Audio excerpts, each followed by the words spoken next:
Good morning to all. Today we have a discussion on Constitution of India, that is making of the Indian Constitution from the historical background of various acts and its functions, important concepts and important landmarks from the chronological historical background of Indian Constitution making. Firstly, Constitution is a legally sanctified document of people's faith and aspirations. It was the fundamental law of a country, and all other laws and customs of the country, in order to be valid, must conform to it. Making of the Indian Constitution. The Constitution of India was framed and adopted by the Constituent Assembly of India. The task of framing a constitution of a sovereign democratic nation is performed by a representative body of its people. Such a body elected by the people for the purpose of considering and adopting a constitution may be known as Constituent Assembly. In 1934, Indian National Congress officially demanded for Constituent Assembly to the Britishers. The British accepted the demand in 1940 as August offer. The cabinet mission was sent to India on 6th May 1946. Cabinet mission made a declaration.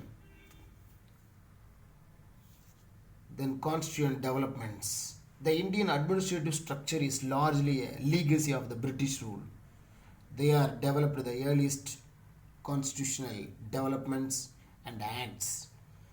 The various functional aspects such as public services, education system, political setup, recruitment, training, office procedures, district administration, local administration, police system, revenue administration, budgeting, auditing, and so on have the roots in the British rule. The important landmarks. The landmarks in the development of the constitutions are: firstly, Regulating Act of 1773. This was the first step taken by the British government to control and regulate the affairs of the East India Company in India. It designated the Governor of Bengal as the Governor General of Bengal. Governor of Bengal as the Governor General of Bengal.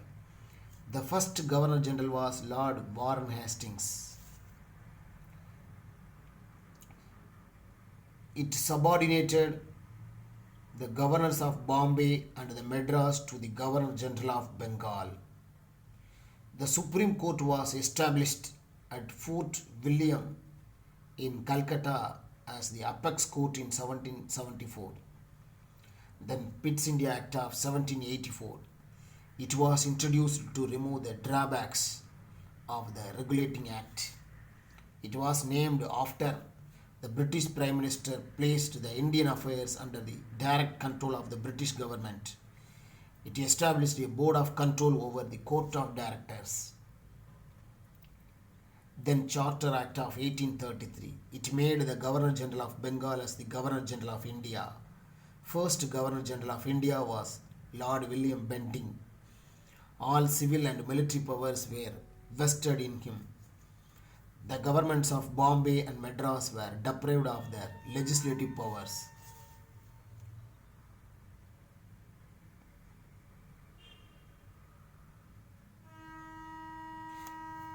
This was the final step towards centralization in the British India.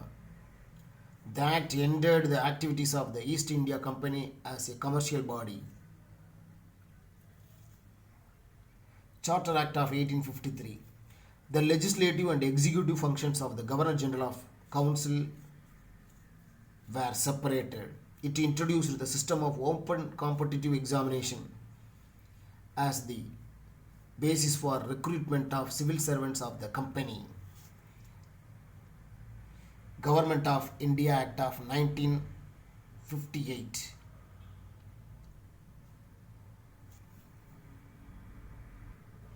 Government of India Act of 1858. This act transferred the government, territories and revenues of India from East India Company to the British Crown. In other words, the rule of company was replaced by the rule of the Crown in India. The powers of the British Crown were to the exercised by the Secretary of State for India. The Secretary of State was member of the British Cabinet. He was assisted by the Council of India having 15 members. Indian Council Act of 1861. It introduced for the first time the representative institutions in India. It provided that the Governor General's Executive Council should have some Indians as the non-official members while transacting the legislative businesses. Indian Council Act of 1892. It introduced the principle of elections but in an indirect manner. It enlarged the functions of the legislative councils and gave them the power of discussing the budget and addressing questions to the executive. Indian Council Act of 1909. This act is also known as the Morley-Minto Reforms. Lord Morley was the then Secretary of State for India and Lord Minto was the Governor General of India. It changed the name of the Central Legislative Council to the Imperial Legislative Council. Government of India Act of 1919. This act is also known as Montagu-Chelmsford Reforms. Montagu was then Secretary of State and the Lord Chelmsford was then the Governor General of India. The central subjects were demarcated and separated from those of the provincial subjects. Government of India Act of 1935. The Act provided for the establishment of All India Federation consisting of the provinces and princely states as the units. The residuary powers were vested with the Governor General. The Act abolished the diarchy in the provinces and introduced provincial autonomy. It provided for the adoption of diarchy at the centre. It introduced the bicameralism in 6 out of 11 provinces. These 6 provinces were Assam, Bengal, Bombay, Bihar, Madras and United Province. Then Indian Independence Act of 1947. Till 1947, the Government of India functioned under the provision of 1919 Act only. The provision of 1935 Act relating to federation and diarchy were never implemented. The Executive Council provided by the 1919 Act continued to advise the Governor General till 1947. It declared India as an independent and sovereign state. It established a responsible government at both the centre and the provinces. It designated the Governor General of India and the provincial governors as the constitutional heads, that is nominal heads. It assigned dual functions. Thank you one and all for your patient listening. If you want to continue this type of program for competitive examinations, please comment it. Thank you one and all. Thank you.